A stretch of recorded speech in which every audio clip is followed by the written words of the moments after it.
What is the coolest thing about Bruce Wayne? Is it that he kicks a lot of ass? No! Is it that he's really rich? No! What's a Bruce Wayne? Get out!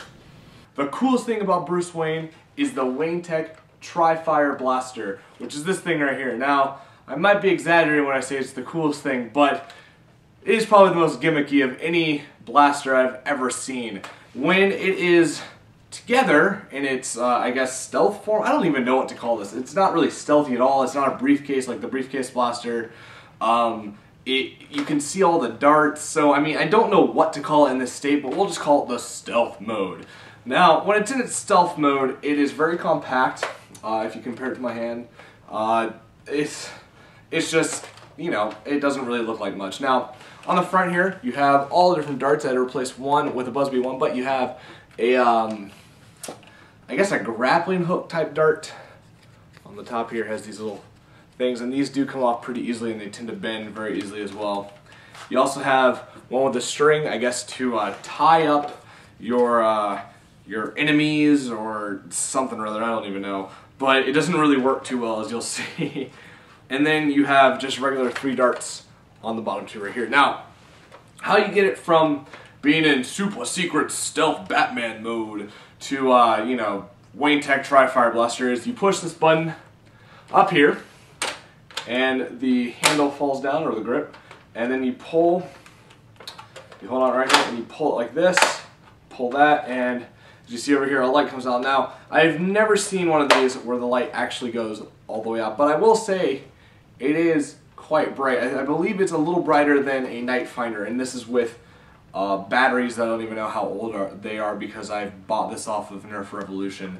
Now, on the top here, you have a button on the side right here, and that flips up these 2 little sights. I guess you're supposed to look through them, but like I said, the most gimmicky blaster I can think of is this one right here, because it's, I mean, really, why else would you need all this besides making up for a really crappy blaster? And it is really, really crappy. It only gets about 20 feet, if that, as I'll show you. But there are some cool things to it. Now, one thing I really like is dart storage. I am a huge fan of dart storage, and you get 2 dart storage areas on the top here, so I'll just keep those out. They hold 3 darts.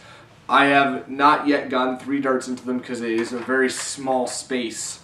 And another cool feature about this is when you pull the trigger, see if you can see this, when you pull the trigger, a little counter right over there goes between the barrels. Now what you can do is you can push this slider right here and lock it in place. Say if you only want to shoot this bottom one over and over and over again, you can push that and then you can unlock it by doing that. Now, another cool thing I like is when you fire on the top here, it goes from green, I guess I should hold it in front of my shirt, it goes from green to yellow and then red when you fire it, which I think is kind of cool. A little bit of sensor, I guess, color-coded firing action is always a nice little touch, and I'm glad they added that. But as you'll see in just a second, there's really nothing on this blaster that totally makes up for the horrendous ranges and just overall crappiness.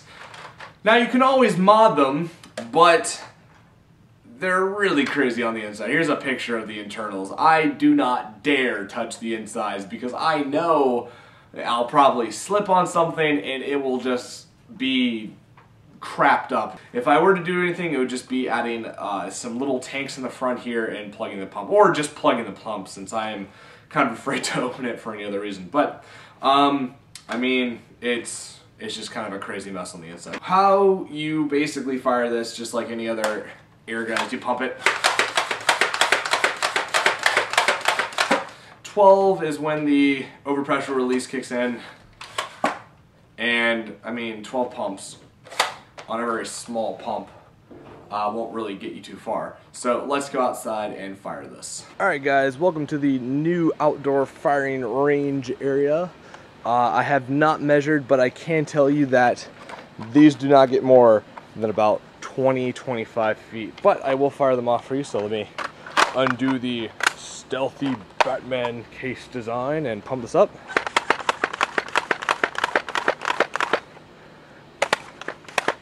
Alright, so the camera is a little bit lower than my shoulder height, which is where I'll be firing them from. I'll be firing from my shoulder. I am a tall person, so the ranges might vary from what you get, but everything will be fired flat. So we're going to start with the top one, which is the grappling hook-esque fat dart here. So here we go.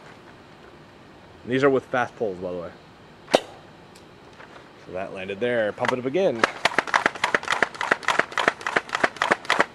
And the next one is the dart with the rope on it, and as you'll see, it doesn't really work like it's intended, but here we go.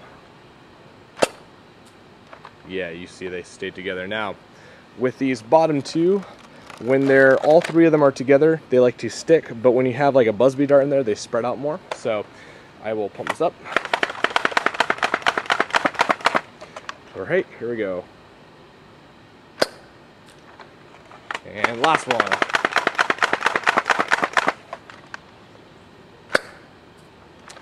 And there you go. Now, if we come over here and see the bunch, the grouping, I guess those two don't get as far since they are two independent little darts and they're not very aerodynamic. The mix of darts over here, because they're smaller, less bulky, and they don't suck as much. But overall, this blaster is not very good, but it's still really fun to play with. I enjoy whipping it out every now and then and, you know, just fooling around with it. You don't really see these pop up too much, so I'm very happy I have this, and I'm glad I have it in the collection. So yeah, I'll make another video for you guys later and hope you enjoyed.